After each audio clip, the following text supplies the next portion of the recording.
आज दिन सुना और रूपा दर रे होईछि बड़ परिवर्तन। तो वीडियो को संपूर्ण देखंतु जहा फल आपण संपूर्ण सूचना पाई परिबे एवं वीडियो को लाइक सहित चैनल को सब्सक्राइब कर रखंतु एवं कमेंट माध्यम रे कमेंट करंतु आपण केउ जिल्ला रो देखुछंती जहा फल आपण एई भली लेटेस्ट न्यूज बेटे प्रतिदिन सर्वप्रथम पाई परिबे। तो आसंतु संपूर्ण खबर उपरे नजर पकेइबा। जहा सूचना रहिछि गहना किनिबा पूर्वरु नजर पकांतु केउ शहर रे केते रहिछि सुना दर।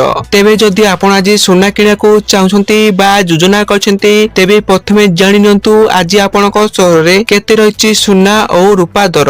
आज ओडिसा रो राजधानी भुवनेश्वर रे 24 कैरेट सुना दर 10 ग्राम पिछा 1,35,880 टंका होइते बेले 22 कैरेट सुना मूल्य 10 ग्राम पिछा 1,24,550 टंका को पहुंची। अन्यपटे रूपा मूल्य जदि आमे देखिबा किलो पिछा 2,40,000 टंका रहिछि। तो यह रहिछि संपूर्ण बेटे आपण माने वीडियो को संपूर्ण देखथिरु आपण मानकु धन्यवाद।